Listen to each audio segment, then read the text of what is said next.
What's up everyone, and welcome back to another video. Today, I'll be sharing my favorite 2022 fashion pickups, which honestly isn't a lot of things because I wear about the same thing every other day. And after choosing my favorite clothes, I realized, damn, I really like green.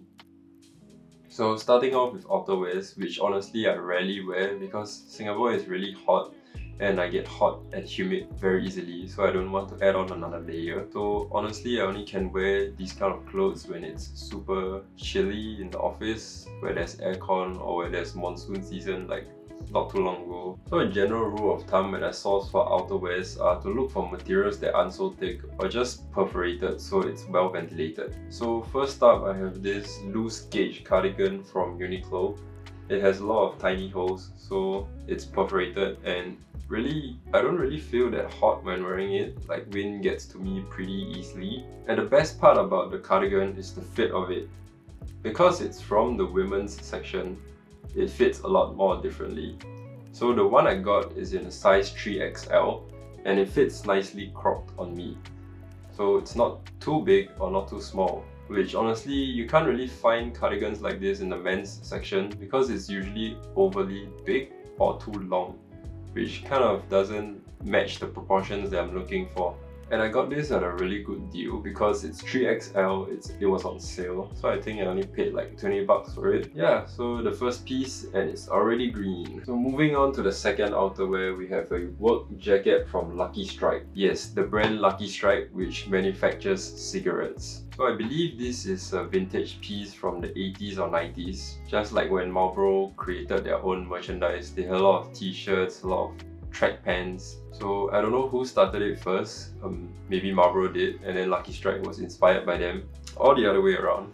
So again, the fit on this is really nice. It's cropped, so it ends right at waist. So if you have any accessories or belt loops, which are kind of in trend right now, to hang at the waist, you can feature them. So again, this material is not too thick, so I can somewhat wear it in Singapore if I want to sweat a little bit, which honestly rarely happens again. Because it's so hot and humid, I rarely wear sweaters unless I know I'm gonna be indoors and air conditioned throughout the entire day. Else I would prefer something like this that I can take on and off, or when I'm switching between settings, sometimes it's hot, sometimes it's cold. I get to have a little bit of ventilation or the freedom to just take it off easily without having to go through the whole process of taking out a sweater, which is so troublesome. So in my opinion, cardigans or jackets that can take on and off easily are the best option if you come to Singapore and you want a layer. But that's just my opinion. So next up, moving on to tops, I have this racing shirt by Harley Davidson, which I got from my own store, O Plus Gold. You can check it out on Instagram. So when this shirt came, the pit to pit was excellent because it was 2XL. So I find the oversized fit really nice.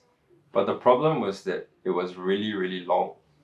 So what I did was to crop it. So now this shirt fits really boxy and the colors are pretty amazing, so I can wear it regularly. So a common theme for most of my shirts is to have this open Reverie collar, but I'm very particular about this kind of collars because the ones that are newly made are open really wide, so they show a little bit too much of my chest to my liking. So I like something that fits a bit more higher and you get to show a nice little peek for your accessories but not showing too much. And racing shirts like that are really easily found at your local vintage store or local vintage reseller.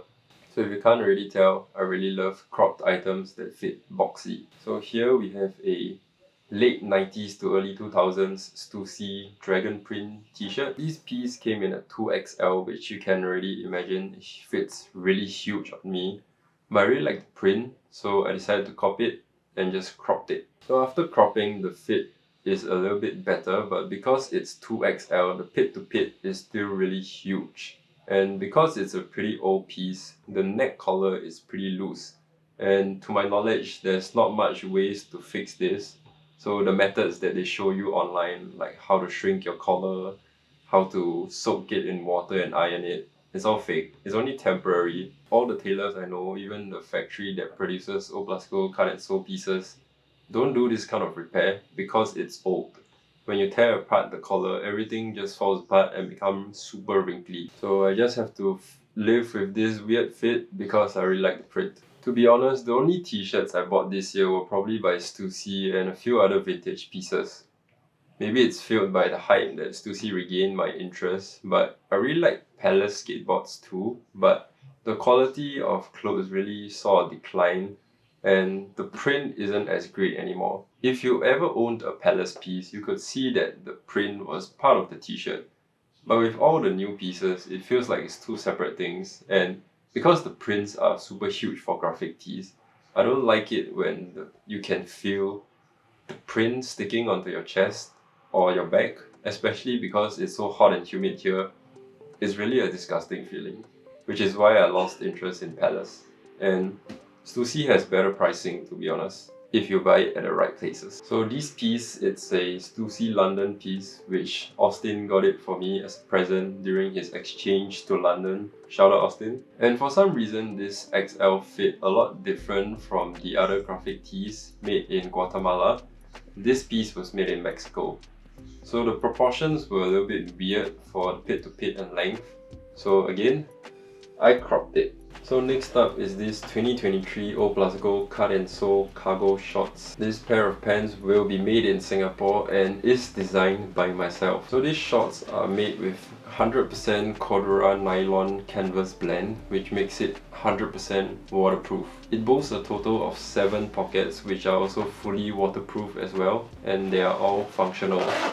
So whatever stuff you put inside these shorts is 100% dry. Let's say you're cycling out in a very big storm and thundery weather, lots of water. Whatever SD cards you put inside, money, phone, wallet, these pants will keep it dry. It also comes with a hook thing on the belt loops. So if you like to hang things like myself, you can do that on a pair of shorts. The waistband is also 100% elastic, and I also add strings inside. So this pair is adjustable on the size depending on how you like it, and it can be fastened with the strings if you used all 7 pockets, which will get heavy. So there will be quite a few changes on this pair of shorts, especially the fabric. The one in the sample is only made with a water resistant one. So I'll update you guys with a separate video on what's coming next, together with the full collection. And you can always check out our Instagram at O+Go for the latest updates. So moving on to bottoms, here is a pair of pants that I wear really often. It's a pair of M65 cargo pants, military issued from 1965, around the Vietnam War. So whoever who designed this pair of pants was really thoughtful. It comes in a lot of features. Starting from the top, you have adjustable waistbands. So this fits around 30 to 34 inch waist, which can be tightened. This honestly was a concern for me because it was so old. I was afraid the metals were gonna go loose or just break because they can't support my weight. But it's really sturdy and honestly might be even better than the construction of some new pair of pants that you can buy today. And on the inside, you have all these buckles to add on warm liner pants if you want, but it's a lot harder to find the liner pants. It's not a concern for me because I don't live in a cold state, but I wore these pants to Korea in winter together with some heat tech underneath, and it was decently alright. I was still cold, but it's because I'm not used to it, I think. So I really love the shade of this pants because it's faded and it's no longer as green. It's not easy to find something like that and to recreate this washed look. And it has some definite signs of use with like holes on the outside and especially on the pockets, which are easily repairable by hand. And moving down to the cargo pockets, you can find strings inside here. The original intention for this was to tie it around your thighs, which I assume were to secure your trousers or not to let things fall out of your pocket. But my only use for this is just to look cool when it hangs by the side. But it gets a bit annoying sometimes, so usually if I use it for daily wear, I don't really use the strings at all. Though these pants are slightly heavier than what you traditionally find for normal pants, it's still a really comfortable wear, and the cotton has already been seasoned by the previous owner, so it's 100% comfortable. So with US military pants, they're a whole different line like M51 or even OG107. So M65 still remains my favorite silhouette because it's a lot baggier and it has the right proportions to it. If you want something slightly more baggier, you can try M51, or if you want something skinnier, you can go for OG107, which is a straight cut. But bear in mind, these vintage military pants come at quite a hefty price tag because you are almost buying a literal piece of history. So a lot of different brands have reproduced this original pair in their own new materials, trying to replicate the wash, which some of it do create it pretty similar and authentic. But if you are someone that cares about the history, you should try to legit check the authenticity with the tags on the inside. Sometimes you might even experience what I term as Frankenstein vintage military trousers. What does that mean? You may find original pieces from the old OG107, for example. The size tags are cut off and sewn on to the reproduced pairs.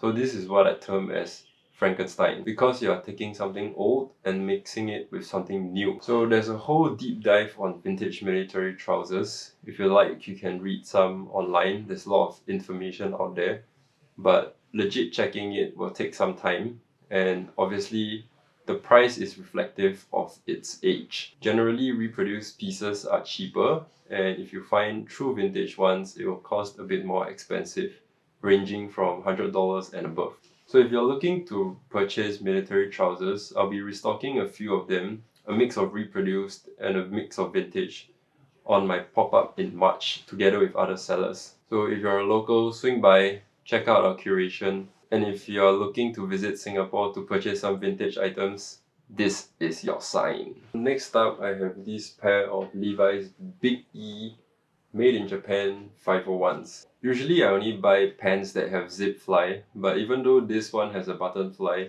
the fit and the color really stood out to me that I loved it so much and I had to get it.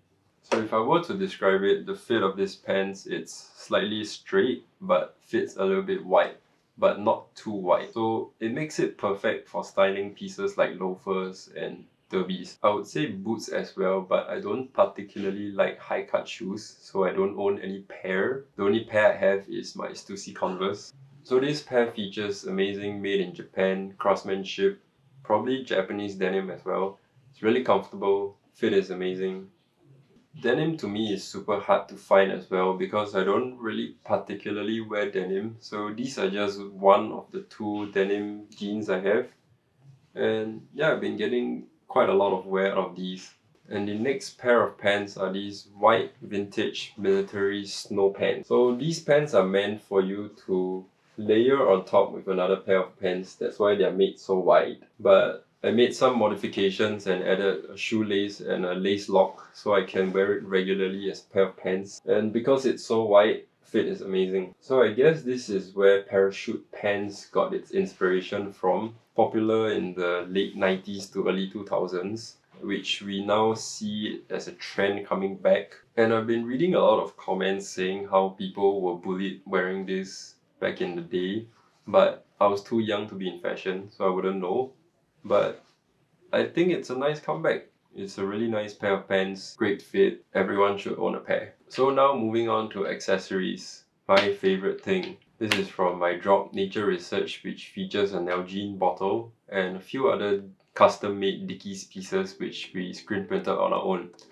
It dropped last year in 2022, around March I think, and this bottle is my favorite thing from the drop. Everything is fully customized from the colors to the illustrations, which were drawn by myself and my partner Claudia, and it's original, made in USA, BPA, BPS free, made by Nalgene. So this bottle is really durable. I hang it right outside my bag and it just dangles everywhere.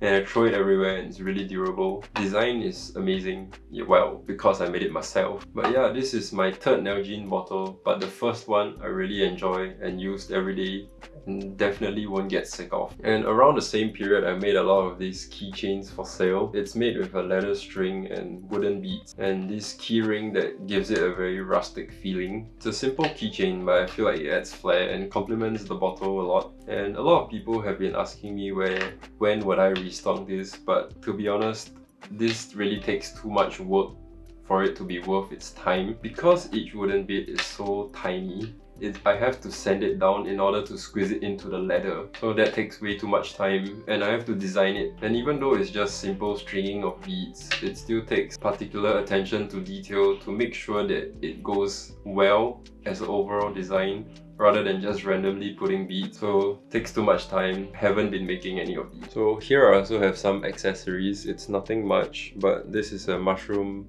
made by Stephanie, shout out Steph, and a keyring which also Steph bought for me for Christmas last year. And this is a keychain that I made with leather strings and some beads from my Suicoke sandals. And this silver thing is from First Arrows. So I also bought a new watch. It's this beautiful Universal Genève pole router. So it's the micro rotor version and it's gold plated. So it's released around the late 1960s to early 1970s. So this particular one features a crosshair dial and a domed crystal. Even though it's quite subtle, it adds quite a lot of difference to it as compared to a flat one. It just makes the overall face look a lot nicer. Not only is this watch beautiful, it also has a lot of history behind it. It's created by Gerald Genta when he was 23, so this was his debut watch before he went on to create amazing pieces like the AP Royal Oak. And it's called the Pole Router to commemorate the shortening of flight routes from over the North Pole. So it saved a lot of travel time back then. So this watch was given to pilots and released to the public as well. So on the inside is also a bit different. So usual automatic watches uses a pretty big rotor. This one uses a micro rotor which is only about a quarter of the size or maybe half. So I won't dwell too much into the history of it. Many others have created videos and there's a whole website called universalgenevpolerouter.com I think, to help you identify authentic pieces. And I have this beautiful 14K gold plated ring with a flower jade on top. It's a gift from my girlfriend Claudia. I've also been wearing these simple caps for a while because I'm too lazy to style my hair, and I kinda hate it when the hair touches my face or just obstructs my vision. So it's just a simple 6-panel cap, vintage, made in USA.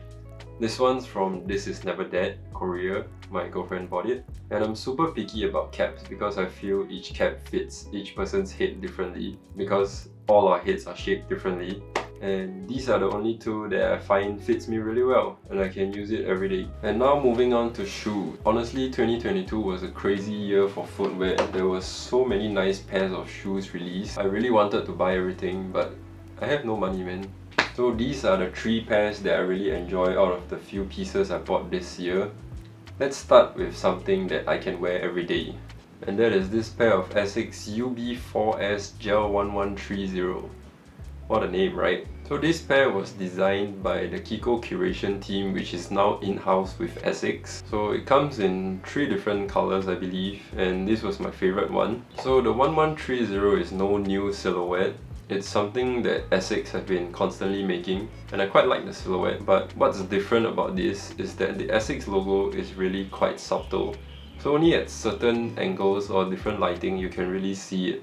Otherwise it's covered by this pretty solid mesh material. The comfort of this is really amazing as well. Asics, you know, my favorite shoe brand. Can't go wrong with it. And the best part of it was that I got this at a steal. Because the retail price really isn't that expensive, but for all Safra members in Singapore, you get an additional 15% off. So I think I paid less than 100 Sing dollars for this. Decent price, super comfortable.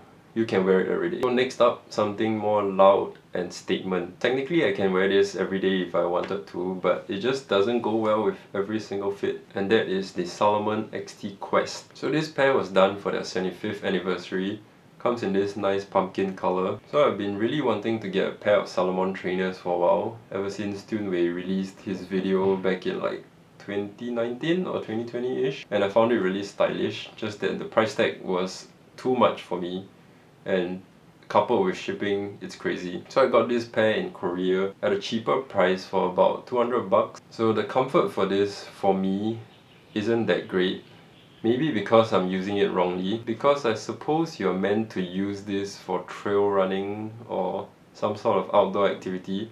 I pretty much just use it for walking, and it's honestly not that comfortable. Because of Salomon's tightening system, it sort of tightens the area around your ankle too much. So it feels like you have to use a lot of strength to stabilize yourself. So sort of imagine yourself walking in a boot without the high cut support, if that makes sense. So for me, definitely not the most comfortable shoe to wear every day or just to walk around a lot in, but nevertheless still a really nice pair. And lastly, my favorite pair of open-toe sandals, the Suicoke WAS4AB.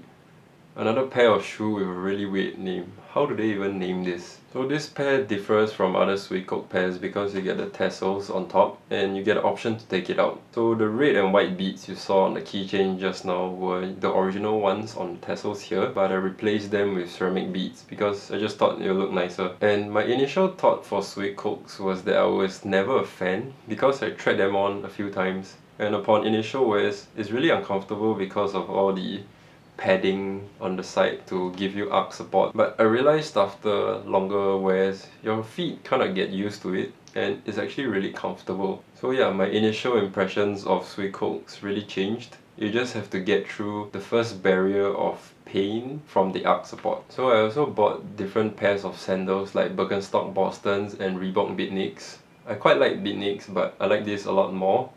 Birkenstock Boston was just a fail for me because honestly, how do people find that comfortable? It feels like I'm walking on two pieces of cardboard with no support. And if you really wear it out for long periods of wear, there's no support, no cushion and no comfort. Yeah, it looks good, but not good enough for me to want to wear them a lot. And the price tag for it is pretty expensive. In Singapore, it costs about 300 bucks for a retail pair if you buy at Birkenstock Boston, which makes me wonder if people selling away their old pairs for about $100, are they even authentic? And that is pretty much it for all my favorite items in 2022. I would say 2022 is a pretty great year for me and even for fashion, because with the borders easing, everybody really gets to do what they wanted to do. Being stuck at home for 2 years, your creative ideas kind of pile up and you finally get to release all of them in 2022, which is why there's so many nice sneaker drops and a lot of things that I wanted to buy. But obviously you need to exercise self-control. You can't buy everything. Maybe you can, just not me. But that being said, 2023 is a really exciting year ahead. I have so many plans for O+Go. The whole brand is gonna take a slight direction shift, but there's gonna be so much original drops and I really hope you guys stay around for that. I've never really been excited for a year coming ahead, but 2023 just gives me that feeling. It's gonna be a great year ahead and I'm really excited to show you guys what I have to produce. So thank you guys for tuning in and watching this video and see you guys in the next one.